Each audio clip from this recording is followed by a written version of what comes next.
Let me just Hey, Jeremy. Stream. Hey guys. Hey guys. Good to see you this afternoon. Likewise. Yes. Matt's our go-to guy for any American crisis events. Political discourse. Yes. So yeah, this is sort of a pop-up panel. And let me just make sure I'm not doubling my audio anywhere. 1 second. Yeah.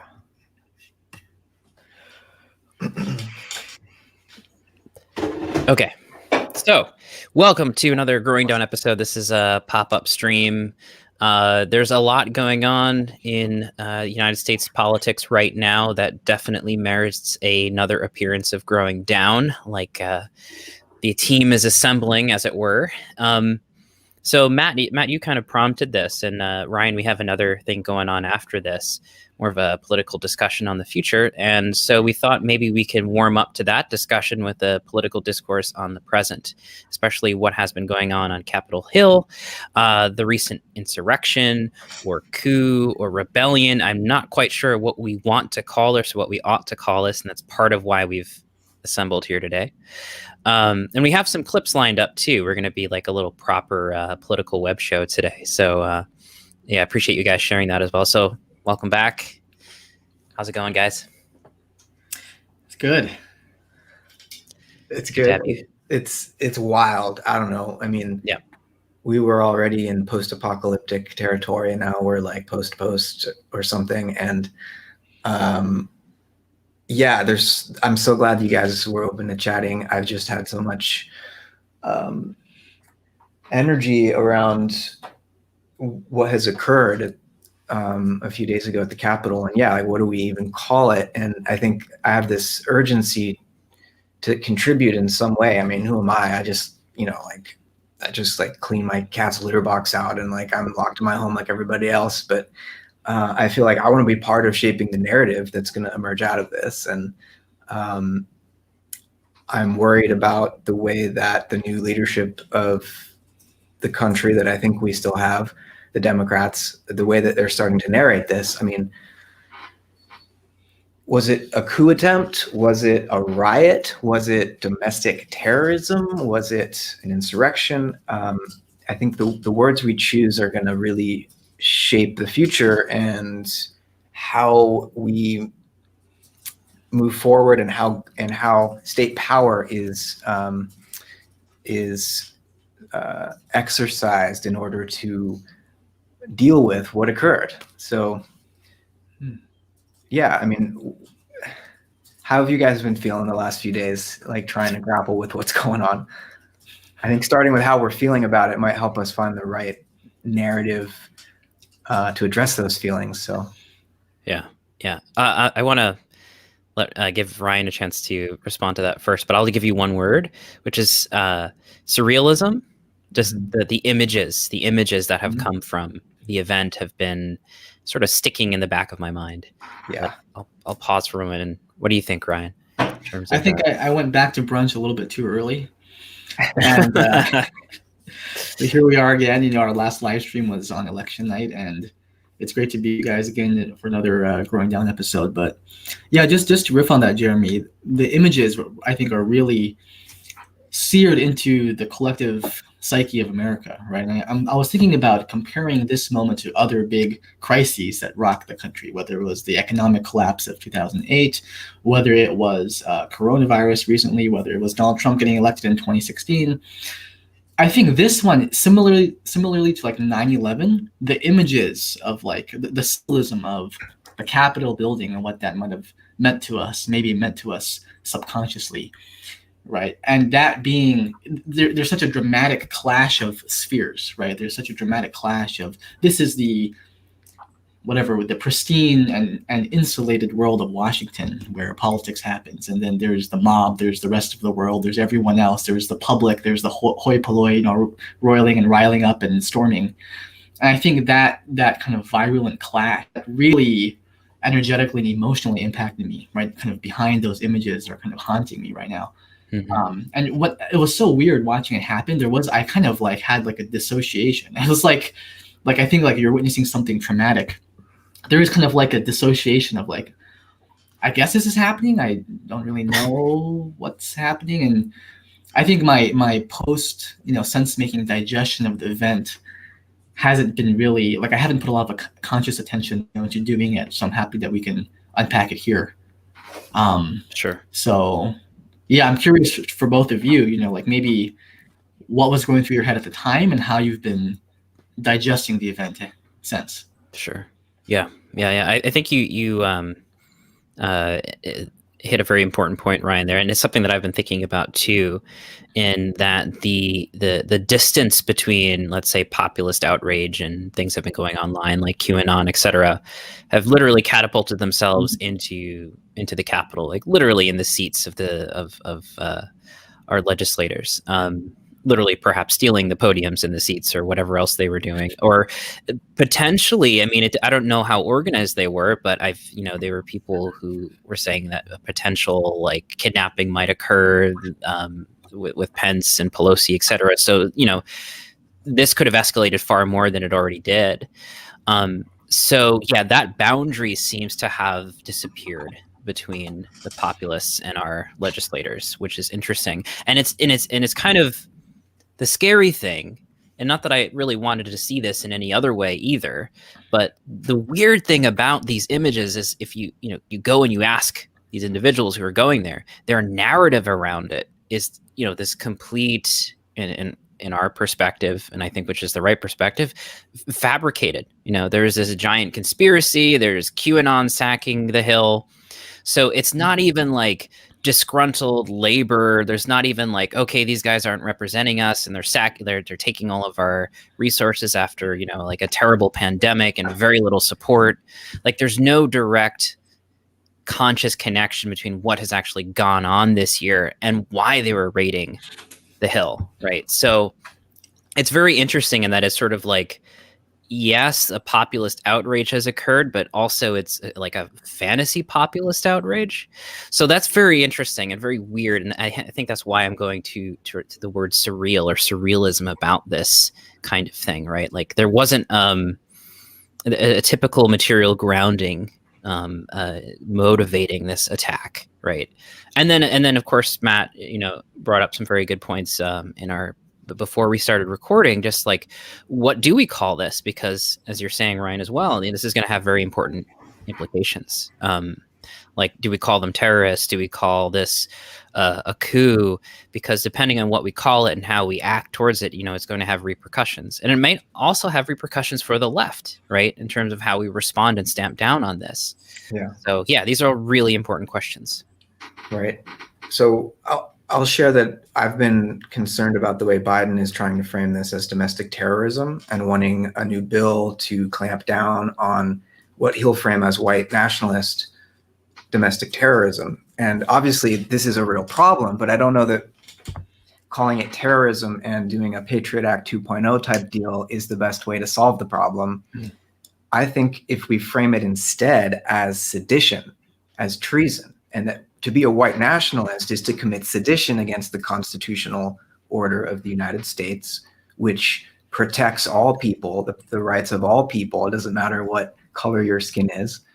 And so white nationalism it's a form of treason. And we have laws of sedition that we've used in the past. The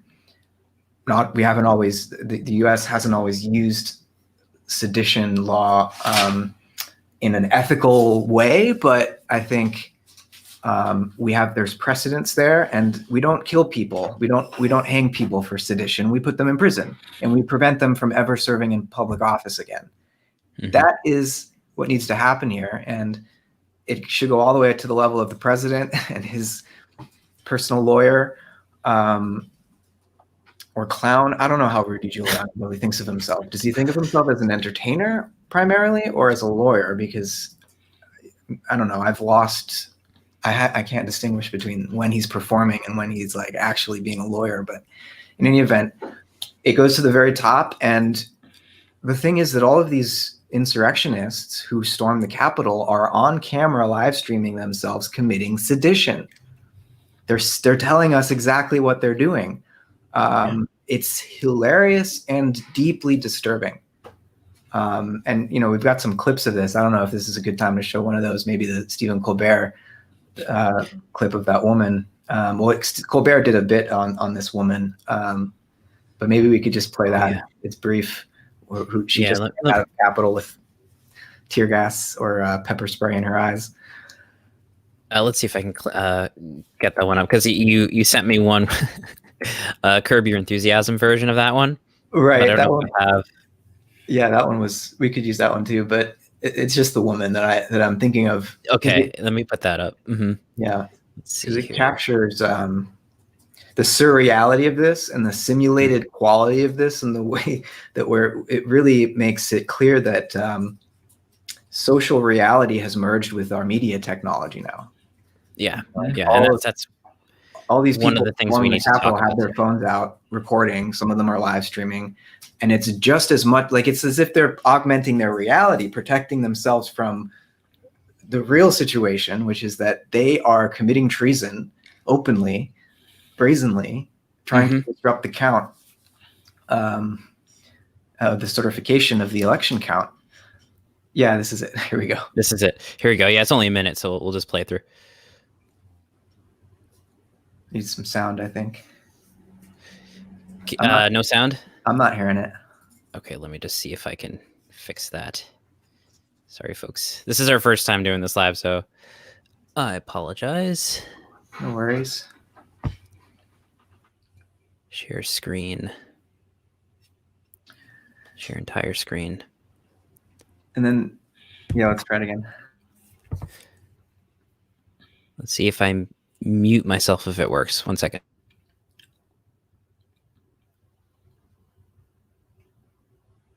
Can't hear anything. Yeah, I can't hear it either. Well, I mean, it's just that she's like, I just got maced, and she's being asked by the guy holding the camera. Yeah. He's like, I just stormed the Capitol and they maced me. Can you believe it? Yep. And then she gives away her name and where she lives, and she's like, "What do you mean? Why did I get maced? We're storming the Capitol. It's a revolution." Yep. And it's like, I just feel like thousands of people were living in a simulation of QAnon, a combination of QAnon and Trump's lies about the election, and were willing to risk their lives under the assumption that they were the guests of the president or something, and he was going to be with them.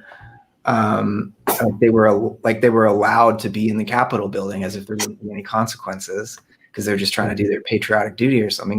These people really believe that. And if we had sound, there would be another clip to show, but it was basically just right after the woman who was shot, Ashley Babbitt, I think was her name. She was in the Air Force.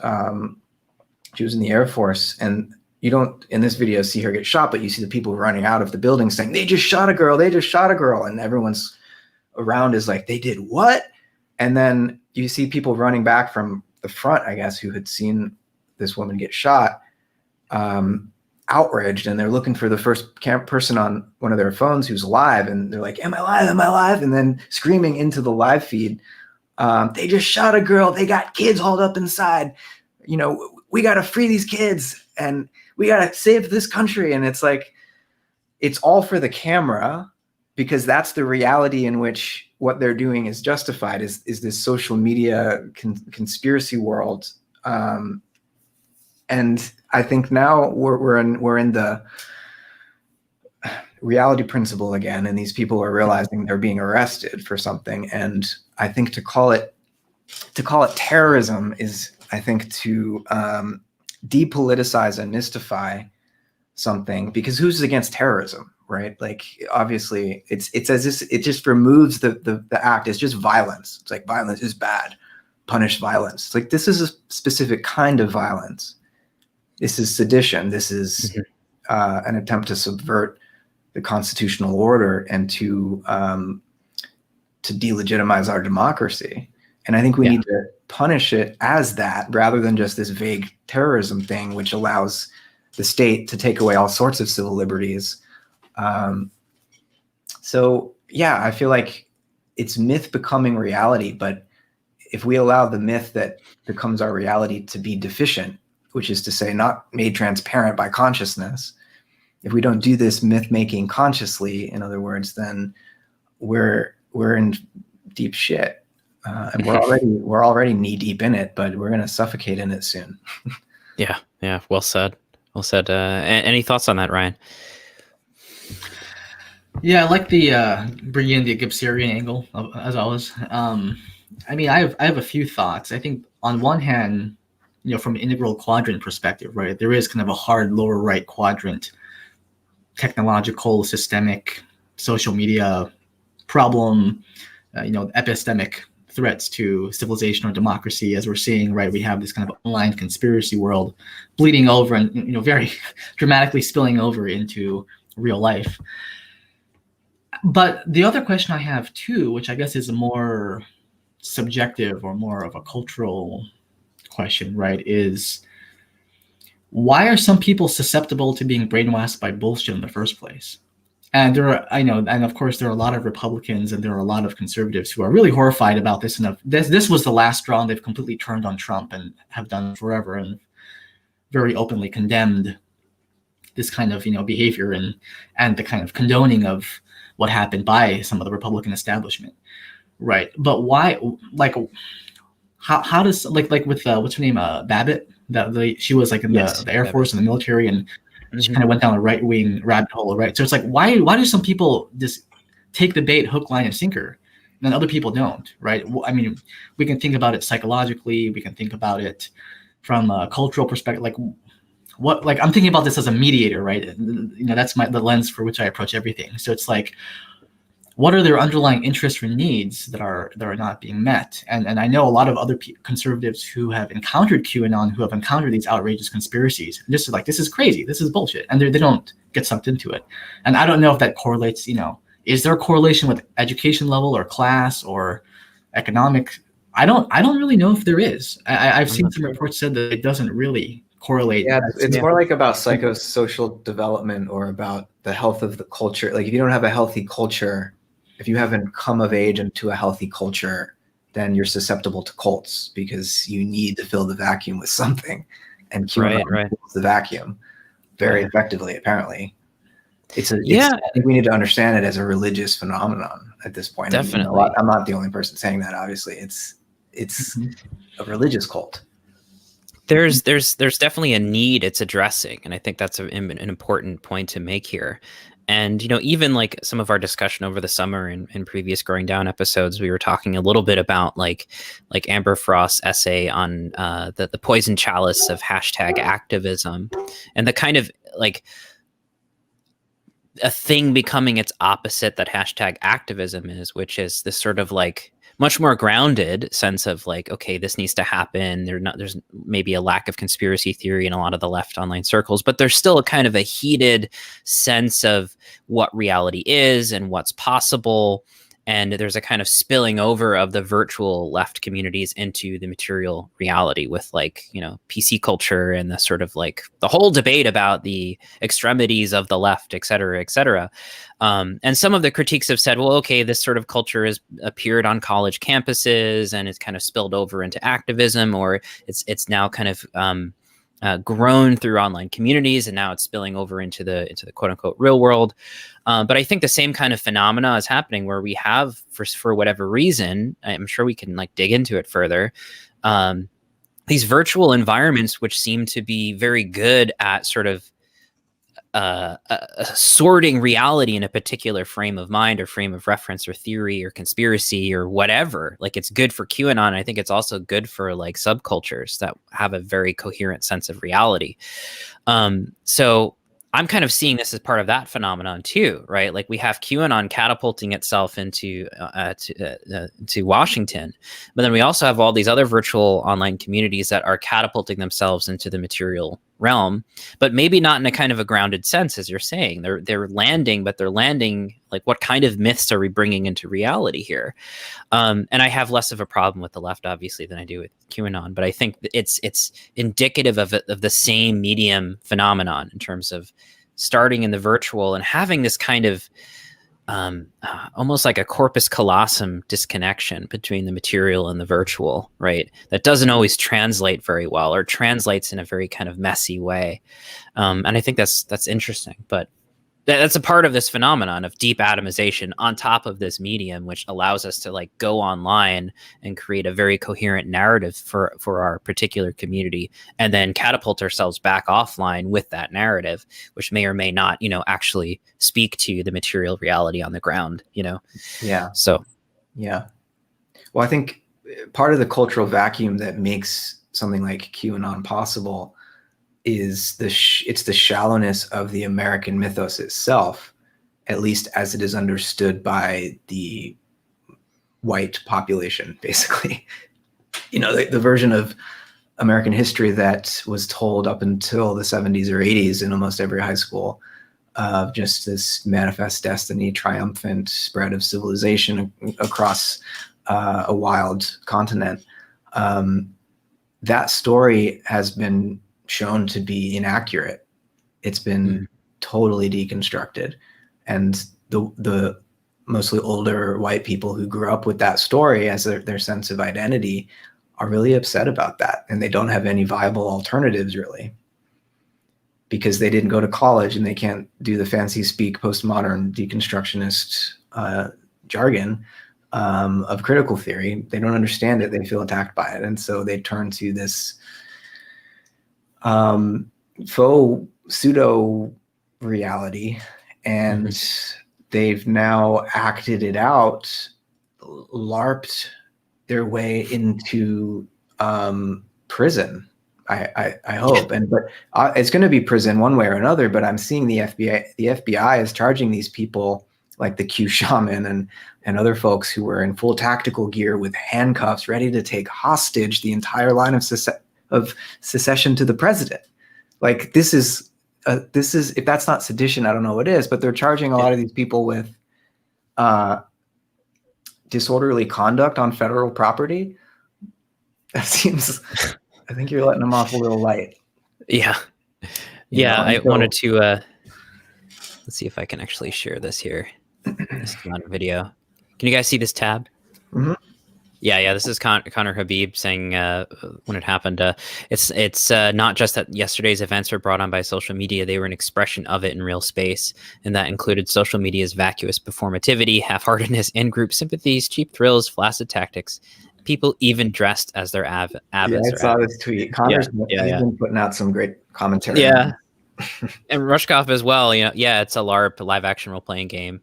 I don't remember him talking about that in Siberia back in '92, but it is very interesting. Again, is this phenomenon of the online catapulting into the offline. And we had this clip before, but the audio is not going to work. So Q shaman for reference. Anybody who's curious about that. Yeah. That guy, I forget his real name, doesn't matter, but we had a clip of him like being interviewed before storming the Capitol. Yeah. He had his like, I speak for Q sign, or would ask me about Q or whatever. And he went on like without taking a breath for 10 minutes straight. There he is. Yeah, there he is. You can't hear him, and maybe that's for the best, but just going on and on about the he says the Alps are like Swiss cheese because the governments of the world have built underground bases to hide all the children. And it's like so deranged, but every question from the guy interviewing him has an answer that like just randomly connects the dots in a way that, and it's like fractal noia.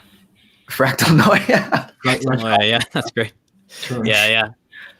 But this is I have a lot of compassion for these people, even though I think just because I think they should be imprisoned for the sake of the country doesn't mean that I don't have compassion for them, really.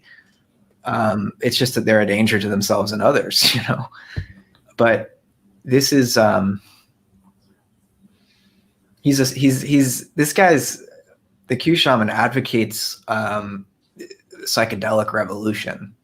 I wouldn't be surprised if he was on mushrooms like while he was storming the Capitol. Oh, sure. So, and that's another element, the conspirituality, or the newage, sewage. That it's like derogatory from some friends. New age, like that. sewage. Yeah, there's a lot of that has unfortunately been part of the communities that have been hijacked by this kind of stuff. Yeah, and I think, and this is something that kind of came up in Brent Cooper's recent discussion on convergence. But I want to have compassion for these individuals and try to understand and trace the source of this phenomenon, rather than necessarily appeal to reason and rationality, because clearly there's something far more overpowering than common sense or rationality when it comes to this. There's deeper drives and motivations and appeals for this kind of thinking that, unless we get a handle on, and even if we do, I don't know if we're going to have what it takes necessarily beyond like changing the culture, changing the systemic health of, United States political culture and culture itself, to really, get at the heart of this and really have a kind of remedial effect that we want. But at least we'll know, I think, and it's important to have these kinds of discussions to really get to the bottom of it. So yeah, the hard part about changing culture is that like we're inside of it. It is who we are. So it's not like we can imagine culture as a system that we can break down into its functional parts and then like, oh, well, if I push over here, then it'll reorganize in this way.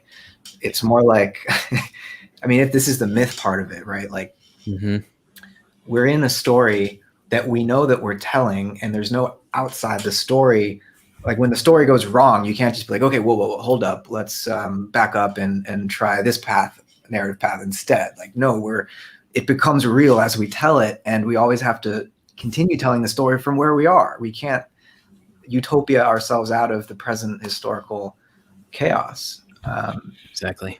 And so like the mythic part of it's really important, but I also don't want to lose sight of the political, like the very exoteric legal political work that needs to be done, which is like people like there is no way that we can let Joe Biden get away with not pushing forward impeachment and allowing the now Democrat-controlled House and Senate to seek to expel Jim Jordan, seek to expel Ted Cruz, Hawley, whatever the guy's name is, and the rest of them who supported the Trump insurrection, because they are Trump traitors and they cannot be allowed to continue to hold public office.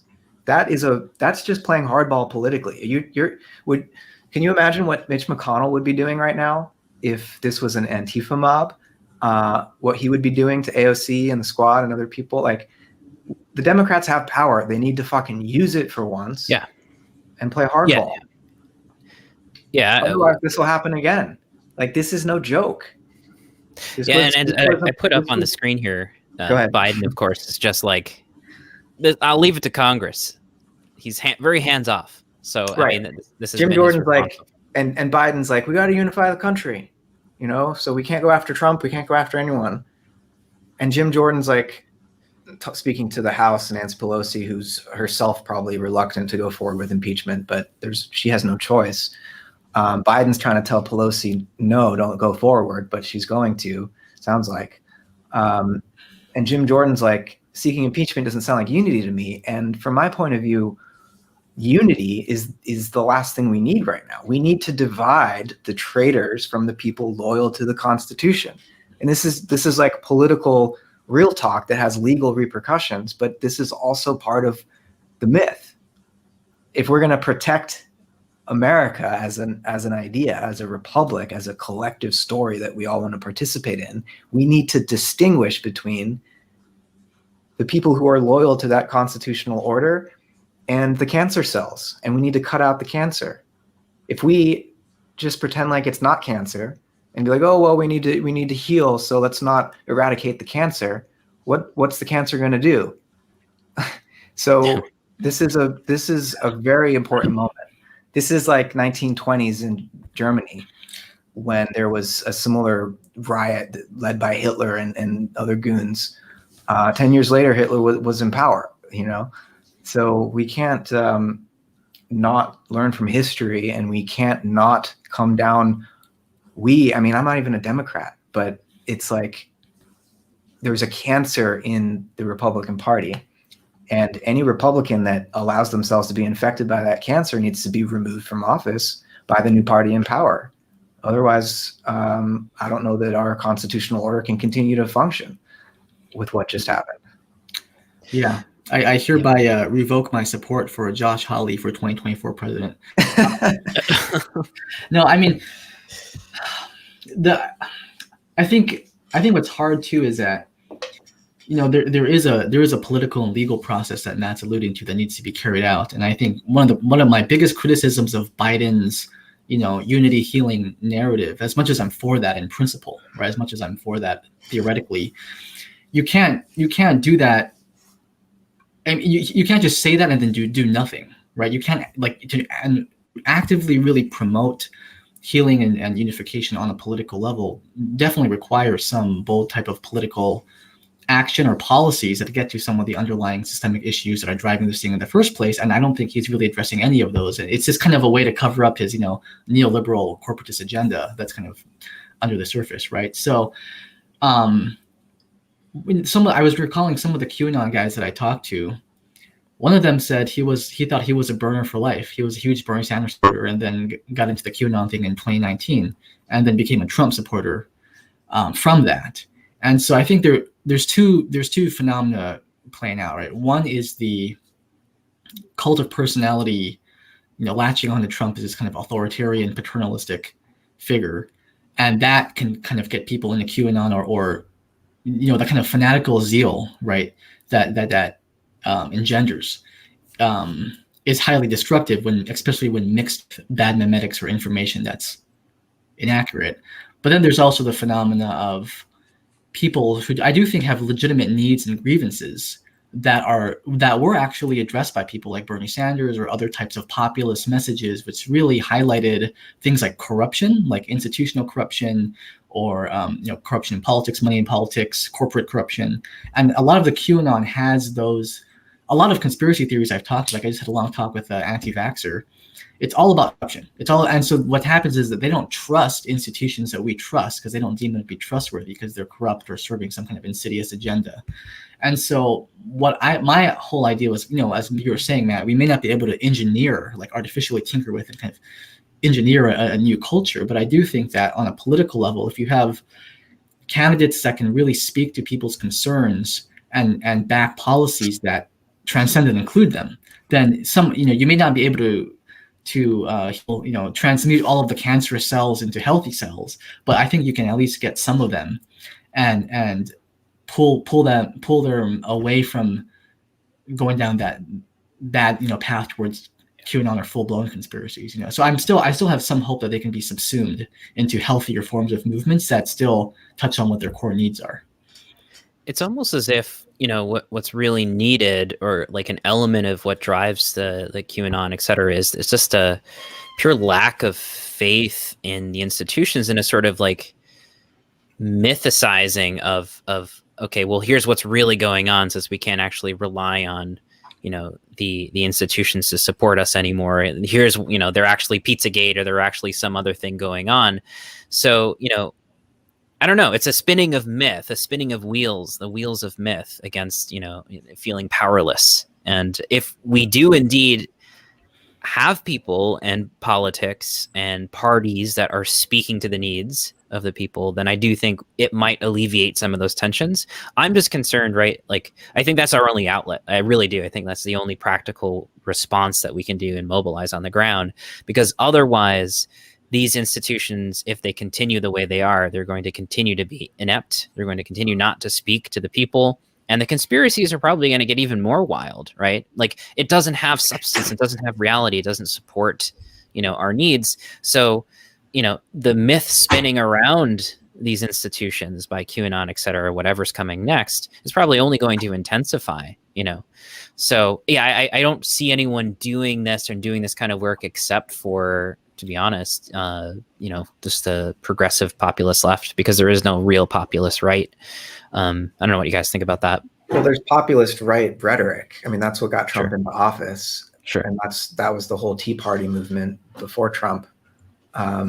There's populist left policy proposals that came out of the Bernie Sanders campaigns, and now we have, a handful of congresswomen, and that are mostly congresswomen who are pushing a Bernie-crat agenda that is left-wing populism that can, I think, can heal the cancer without having to imprison people who are just true believers in QAnon corruption, because there is corruption.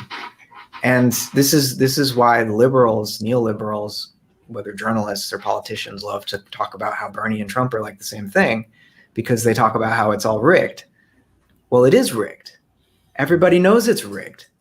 And the question is, how do we resolve even the Democrats acknowledge that there's a certain degree of rigging, in the sense that the Republicans have gerrymandered the hell out of their states, and that Republican governors are closing down voting centers in neighborhoods that are predominantly people of color. And so everybody knows it's rigged in one way or another. And it's just a question of how we cash out that story to resolve the real legal and political problems. And Bernie offers real solutions. It's not that his policy proposals are perfect.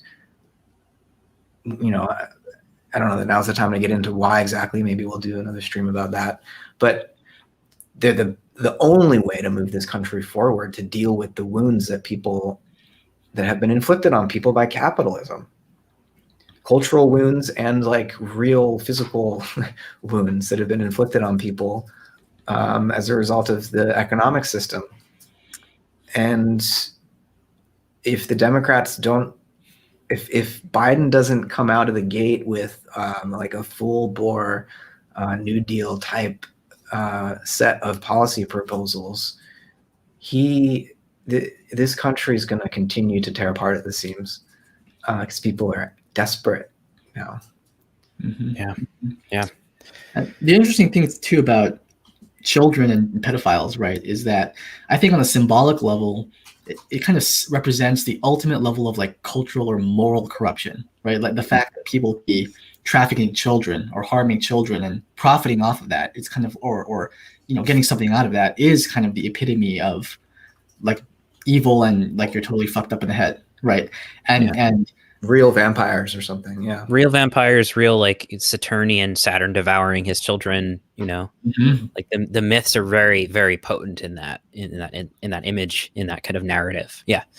Absolutely. And a very explicitly Christian element of QAnon that's right. There's a very explicitly mythic part of it where like if you look at Q's little messages that are sent out, a lot of them end with like God bless or Christ or something like that. So there that does, given that that's such a prominent motif that just keeps on coming up and coming up, it's like, well, you have this very powerful, it's almost like a form of like weird authoritarian Christian populism, and then you kind of find you can use confirmation bias to kind of get data to reinforce that worldview. Yeah. When we go one, we go all. Right. It's like it shows you what this stems from, is a deep sense of loneliness and a desire to be part of something larger, to be important, to be able to actually participate in shaping, the course of the country, and feeling powerless and wanting to take back power. So it's speaking to the vacuum. And if we don't fill the vacuum with something else, this is going to keep happening.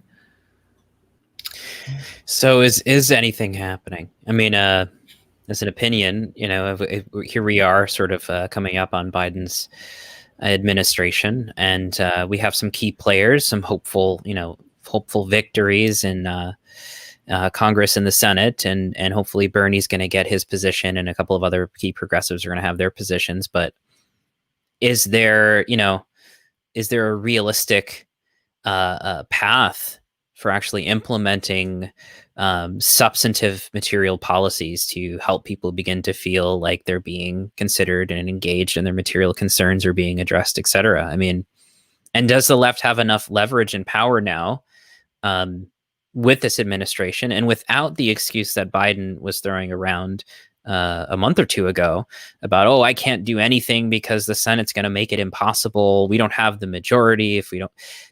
All of those arguments are thrown out the window now. So I think, anyway, I think we are in a key position now to push and have more leverage, but also the left is still, it isn't institutionally powerful. It may be rhetorically and culturally present, but institutionally, in terms of organization of labor and modern labor movements, like that, those things are still very underdeveloped. So I think we're still in a tenuous position, but this is sort of an open question. Are we going to be able to address these underlying causes?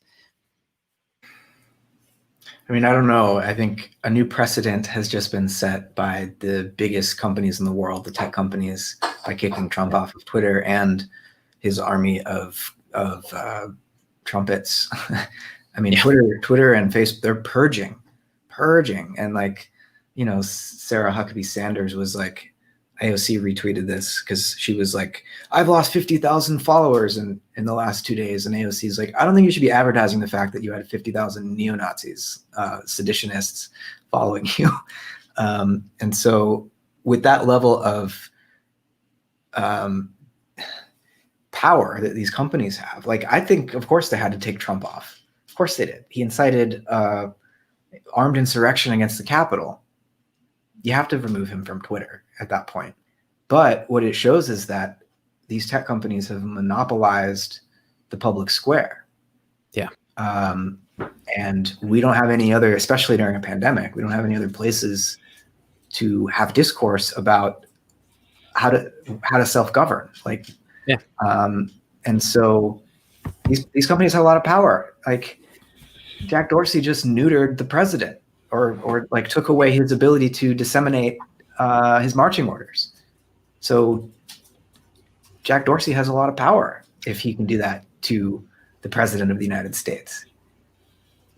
Why the president was using Twitter to govern, or at his bully pulpit at least, is another question we could ask. But how do we this is the medium now. These are the media through which we are going to be telling our stories. But they're all privately owned and operated. So yeah, to what extent is the medium the message? And there's been a lot of, this past year particularly has been very important to consider these topics. And now with this happening with Twitter and Trump, it really kind of brings to mind a lot of the initiatives, the Internet Bill of Rights and making the internet a public utility, and where exactly to place social media spaces that are kind of replacing the commons like Twitter and Facebook, where a president's governing media it is Twitter, it's social media. He's already doing it. We're already living in that future. It's just that our rules and our institutions are not really reflective of that, and it's still in the hands of a private company. And that's been part of the debate too. Some folks have been saying online, well, the decision to remove Trump from Twitter was like a consensus, and it came within the company, and the company, Jack Dorsey received all these letters and emails within the Twitter company of his workers really pushing this. So it was sort of democratic, right? And the answer is, well, maybe that was a good thing, but not to the extent what we're talking about here, where really, legally speaking, what is the status of the space like Twitter? Should it go public as a company, be like a publicly traded company? Should the internet have a Bill of Rights? Should we have public utility internet? These are really important questions in an age where, again, Twitter can cancel the president.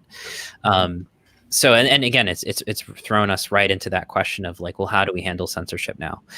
Right. Especially with this is something one of our friends here on the Integral Left, Ben Bassi, was talking about with the Amazon servers in Parler, which is part of this unfolding story, that Amazon servers are removing their service from Parler, and so Parler is going to be sort of homeless for a little while. But what happens if there's a mass union strike on Amazon organized by laborers and a union that has grown out of Amazon and have their own website, et cetera. Like, can they pull the plug on that union if they're threatened? So what precedence does this set for the left as well in terms of clamping down on the left? And this is a question, again, we were talking about too, in terms of Trump, sedition, calling it terrorism. What repercussions is this going to have for the left that are going to be unfortunate? Right.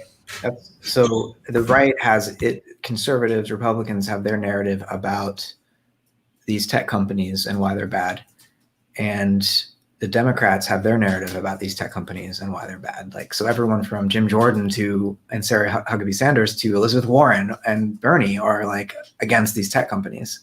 But I think the Bernie solution to the problem would be something more like public utility, but the Jim Jordan and I think also the Biden solution is more like, well, we might put some checks in place so they're not a monopoly, but we're going to continue to let Facebook and Twitter be private companies that make a profit on brainwashing people.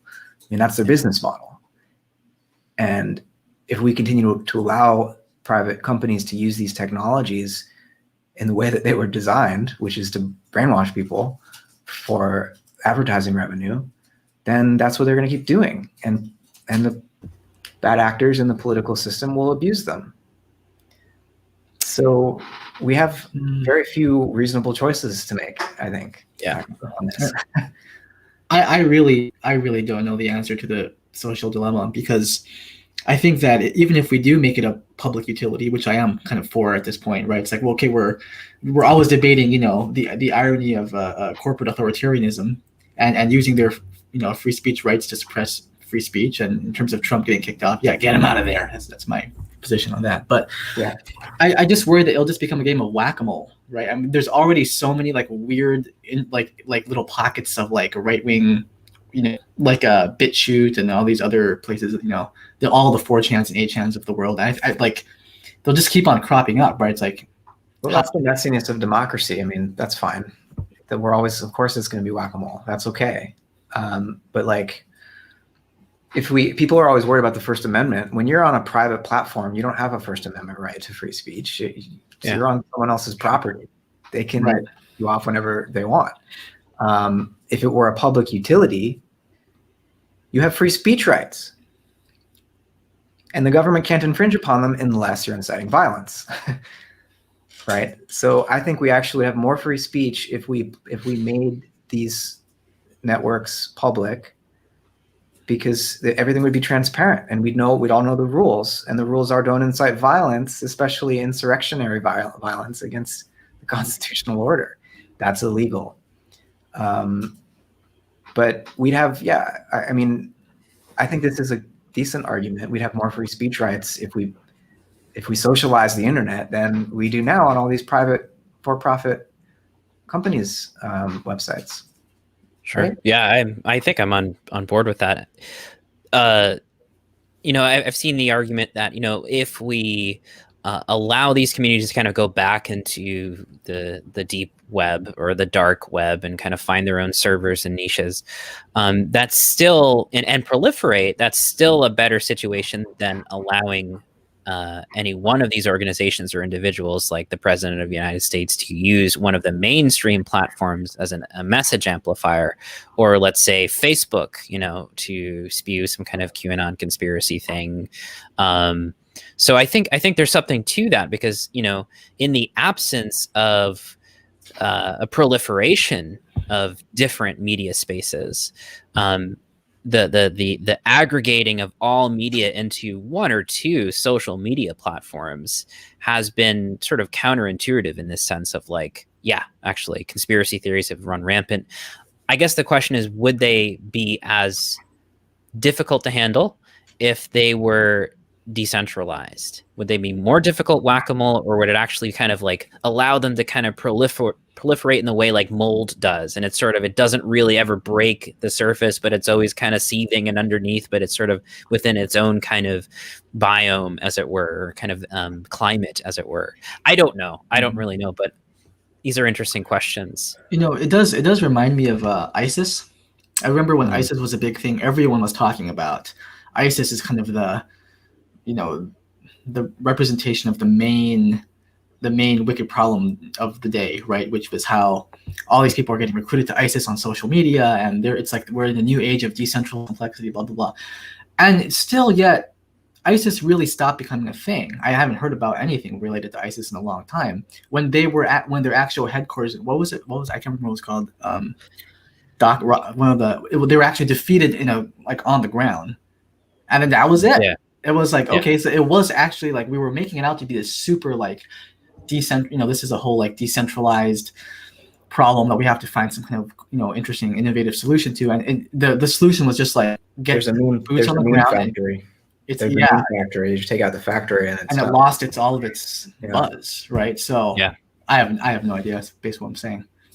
Yeah, I mean, we're kind of searching for responses here, but I mean, this is all going to be talked about in the panel afterwards too. Just to say, focus on the next one. Sure. And what is the new panel about, Ryan? By the way, just like to give people a heads up, is that going to be streamed, or are we going to post that after? It's going to be streamed. Yeah. Oh, awesome. With Albert Kim's thing, it's going to be on. We're going to start off with a little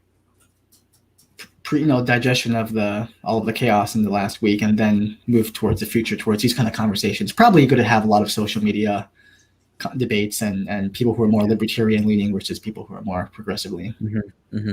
Yeah, it's going to be very interesting. So yeah, I mean, what can really be said here? I mean, like, there's a few comments that I found to be kind of interesting on the Facebook stream. Adam Ray Atkins, who's going to be on here tomorrow for a discussion on Mark Fisher and the acid left, he's talking about the sedition comment. He says Eugene Debs was charged with sedition for giving an anti-war speech. So clearly, what has happened here is far, far, far worse. So, like, grounds for sedition charges for many of these individuals, I think, is completely on the table. So I think I'm on board with what you're saying, Matt, about that is at least one of the responses we can do here. Yeah, I mean, I had Debs in mind, and I had like the McCarthy era in mind when sedition law was used in a really dangerous way. But we can use it, I think, now in a important way to prevent the country from falling apart. Like, the country was the Capitol was just fucking attacked by people trying to take hostages, of our representatives hostage while they were trying to certify an election that Trump lost. I mean, to call for unity and healing before anyone has been held accountable for that is just unconscionable. So yeah, I mean, we have to use the laws that are on the books to prosecute people. I mean, I'm even thinking about historically, the rise of fascism in various nations, from Germany to Japan. Like, we've seen examples of, incidents like this where something very violent would happen or a head of state would be attacked, and they would be very lenient about it, even apologetic, like, oh, their enthusiasm for this political party was overreaching a little bit. Let's like slap them on the hand and put them in jail for a year. The same thing with, Hitler. His failed coup a decade before, as you were talking about, very, very lightly punished. Mm-hmm. So, even though I don't think Biden is necessarily being that lenient rhetorically, he's still, in effect, basically going like, just slap them on the wrist and let's all get together again. Well, he's trying to call it terrorism, which to my mind, like as I was saying earlier, it depoliticizes it, because then it's just about violence. Violence is bad. It's like, okay, well, yeah, who disagrees with that? This is a specific kind of violence. Mm-hmm. Terrorism is like, whenever Islamic terrorists suicide bomb somewhere and take a bunch of people out, it's as if it's just totally irrational violence, and the media backgrounds what the terrorists are telling us are the reasons for this. We never hear about the reasons. It's irrational. And so to call it terrorism just pushes it into the realm of the irrational. We don't have to think about why it's happening, so we know it's sedition. That's what's happening, right? And so I really don't like the terrorism narrative. Mm-hmm. It scares me, because that means they're going to come for our civil liberties and our privacy and expand the police state. And instead of zeroing in on who the enemy is, and charging them with sedition, I like this kind of here. Yeah. Armando was saying that's exactly why I'm reticent to expand the use of sedition. It will definitely be used against socialists if we set I want such to a use sedition against the white nationalists and define white nationalism as a form of treason because of the way it subverts constitutional protections of all people, regardless of race, religion, gender, etc. And this is a narrative battle. I'm not saying sedition couldn't be used against the left. It has been used against the left. Sure. You know? It's a rhetorical battle, and I'm trying to choose my weapons wisely among the available weapons. And if terrorism is the alternative, I hear what Armando is saying, but yeah, as you're saying too, though, I think any response is going to be potentially used against the left, right? Any kind of authoritative response can be turned against the left. So it's like we're using the weapons of the state to crack down on something that needs to be cracked down on, but the danger is always going to be there's a risk that this is going to backfire on us. But it's like balance risks, because then if we don't do anything, then it's just going to get worse, right? So I do want to speak to the importance of what Matt's emphasizing with the narrative component, right, and the messaging, because I think framing it as sedition is a kind of nice flipping the warrant, in the sense of like, these people are supposed to be the hyper-patriotic American flag waving people who are trying to save America or save democracy, and the irony is just, it's hilarious and scary at the same time. But that kind of the framing of sedition and treason is like you're acting in a way that's completely unconstitutional. This is not an example. This is the opposite of law and order, right? This is chaos. It does kind of have a, like, I really feel like the left and Democrats need to run with those narratives that are exposing hypocrisy. And the hypocrisy. If I was running against Trump, I would spend all my time on Twitter attacking that Trump is the most unpatriotic, un-American person in the history of the United States. These Trump traitors were beating the shit out of police officers, killing that's the whole police officers, right, to get into the Capitol. Those are the sorts of images that need to be used, as violent and horrific as they are, to remind people that these are not patriots. Correct. They're Antifa dressed up as QAnon. No, I'm kidding. I've seen so many memes of the two guilty looking dogs with the house totally trashed, and it says like, thank God you're home, Antifa just left, look what they did. Yeah. But there's something to be said to kind of circle back to an earlier thread that we were pulling about the kind of narratives. Matt, that was very interesting as you were describing one of the videos where Babbitt was just shot and people are coming outside and talking about it and immediately going to the QAnon narrative about we need to rescue the kids.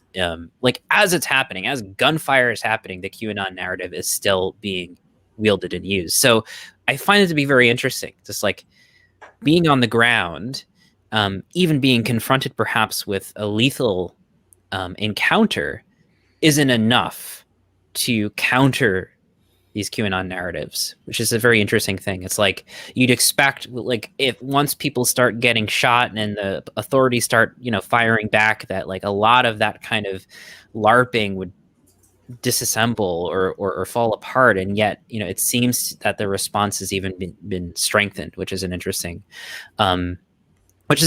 point to, I think, our earlier insight that this is a mythological element. This is something that needs to go beyond just confronting people with a gun, and it may need to go beyond the sedition discussion too, right? Like sedition may be the start, but who knows what narratives are going to be countered against this? Oh, it's all a conspiracy. They could probably flip it back around in terms of the QAnon community. So I don't know if even that would reach them necessarily. I still think something needs to be done, though. We need to have some kind of reality border to put down and say no more beyond this point. But I whether or not they're going to listen to that, I don't know. But what do you have in mind with that, Jeremy? Like, what would be an example of a reality order? Like a sedition charges, putting these people, like in jail. I think, they've barely done enough of that in terms of, their response to just like arresting a handful of the folks that they've seen in the videos and et cetera. So yes, I think the narrative is important. they were whipped up into a frenzy by Trump, thought that they had Trump's backing, that he had their back, and they marched to the Capitol. And they, Conor Habib had a funny tweet where he was like, these LARPers broke into the Capitol building and like we're parading around, and we're like eventually a few minutes later confused as to why the level didn't end. It's like we conquered the boss, like what, and no consideration. Like they there was some element of planning clearly, but like these people trying to have a revolution, like that woman was saying, didn't really think through how you set up a new government, and like this wasn't a serious coup attempt. Yeah, and so it's laughable in that sense. With fucking Q Shaman up on the, dais, like holding forth or whatever he was doing in there. Yeah. This is laughable and goofy, but it's also very serious, and that's why the way we chart the crimes that were committed need to be not disorderly conduct on federal property, but like there will be murder charges because multiple police officers were murdered, and sedition charges. Sure. But on a mythic level, though, because the legal political stuff, I think, is just the reality check. But it's, in a way, that is the exoteric almost. It's the product of a deeper mythological process, which is how we understand who and what we are as human beings and as citizens of a country. Mm-hmm. And if we can't work at that level of the American mythos to collectivize in a new way, then we're not going to be a country anymore, because there's, I don't know how, it's a good half, it's like 60% of Republicans are really like lost into the QAnon conspiracy world. Is it that high? That's what I've heard in terms of the latest polling, in terms of like, they ask the questions, they don't ask specifically, are you a QAnon conspiracy theorist? They ask, is there a global pedophilia ring that implicates people at the highest level of political and economic power around the world? And are these specific politicians connected, like, Hillary Clinton, yada, yada. And so a lot of people believe that. And with Epstein, it's like, well, there's some truth to this, right? So there's always a hook in reality for the conspiracy realm to like hang on. But we've lost a lot of people into an alternative narrative or mythic reality. And so I think, like Brian, what you were talking about in terms of Democrats being more patriotic in their language, I think is actually essential right now, so that we can reweave a collective identity in the aftermath of this, because otherwise we need to start thinking of other solutions, like how do we balkanize and decentralize and eliminate the federal government entirely and minimize the damage as the whole thing comes crashing down. Well, that's a perfect topic for the next streaming session. Yeah. Maybe that's what we're gonna have some interesting the whole time.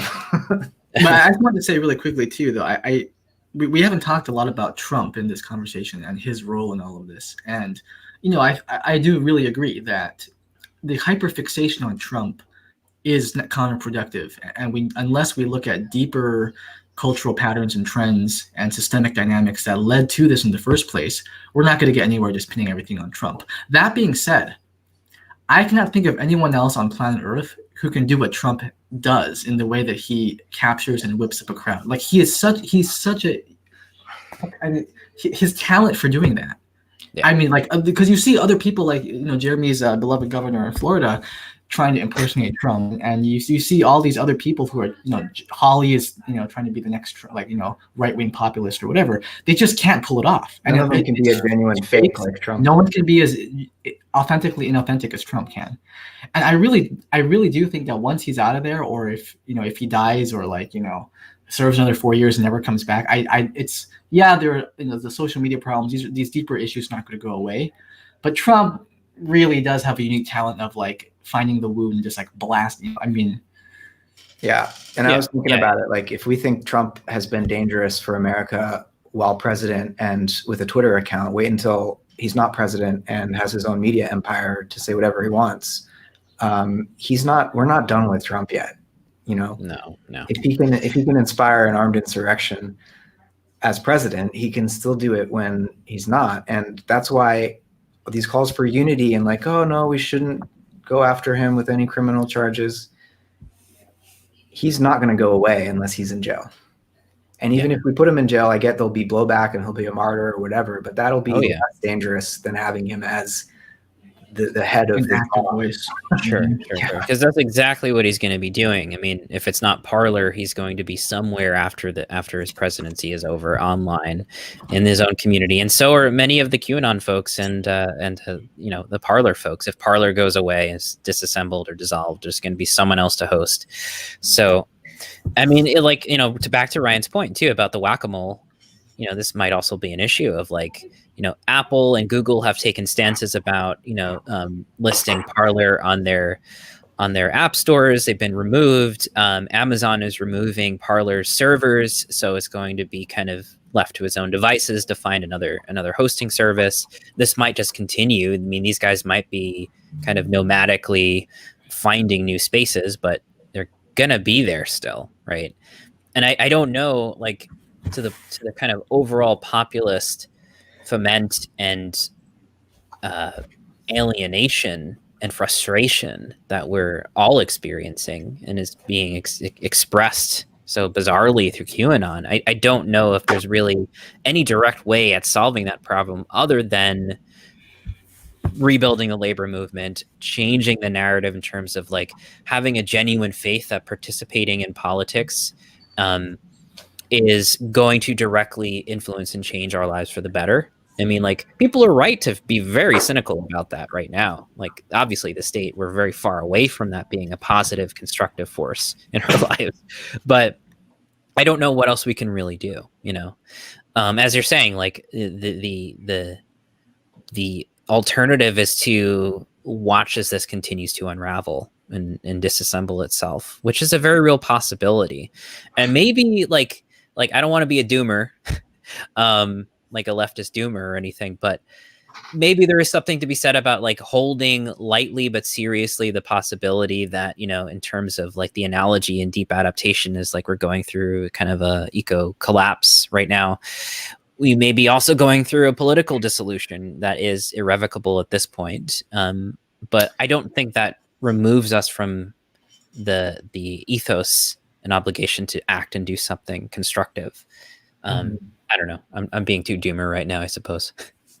Well, just to throw fuel on your fire, just seeing the latest news, it's a Bloomberg article behind a paywall, but I can see the headline that Trump, his confident vice president and cabinet will not be invoking the 25th Amendment, but rather they're all planning defiant final days in office, including more pardons, a trip to the Alamo for a big rally, and big action against the tech companies.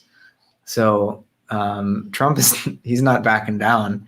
He's just, he plays the part of a true believer. I think he's fallen for his own grift. I don't know, because he's so legally exposed at this point. I think he's just going down with the ship, which is why he's very dangerous and needs to be removed as soon as possible. So, this impeachment thing, I'm going to be watching a lot of C-SPAN the next couple of days. I don't know about you guys, but it's going to be interesting. Yeah, I'm not going to sleep very well next couple of days. It's going to be following this very closely. We haven't really had a break. We had a little break for the holiday season, maybe, but it feels like 2020 is not over yet. It hasn't released us from its grip. I saw a meme. It's December 41st, 2020 right now, or whatever it feels like. So yeah, let's round up a couple more questions here. Let's see, and then maybe we can bring this stream to a close, so we have a few minutes. Yeah, one or two more. Next one. Yeah, let's just see here. Let me find a good one. This just goes back.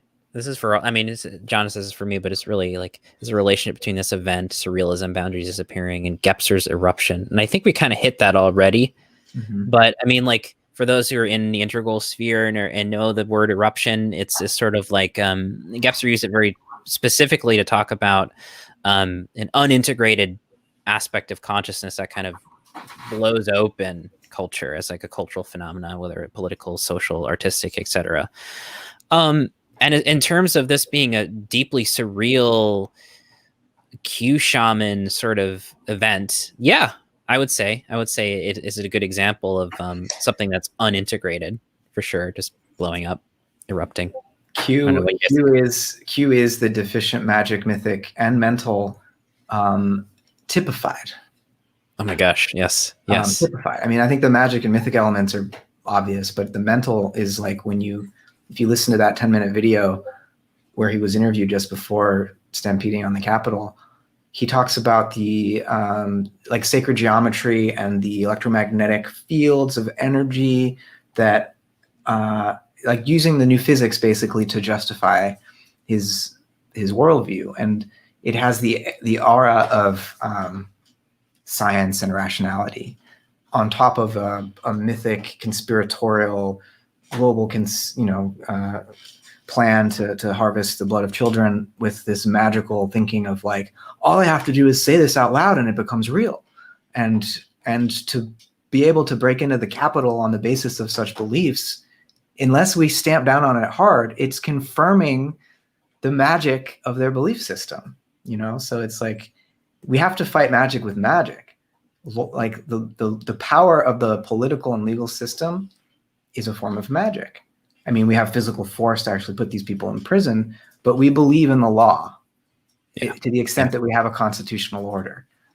I would only add that I think we need to do it in a way that the Democrats have not been doing it, which is ripping up Trump's speech like Pelosi did, or the impeachment process, the performative that really kind of reifies the deficiency of the mental justice system, right? Mm-hmm. So we really need some hard-hitting justice that it actually has teeth with this. Yeah. And I have hesitancy in terms of like, I don't know if that's really going to show up, but we're not talking about hanging people. We're talking about putting them in prison because they're a danger to the country. Yeah, exactly. All right, guys. So let's wrap it up here and stay tuned. I suppose we'll post that link on social for the next stream. We're going to be jumping over to, I think it's a Noetic Nomads stream. So maybe tune into that channel and we'll see you there. Thanks, Jeremy. Thanks, Ryan. Thanks, guys. Good talking. Yep. Take it easy.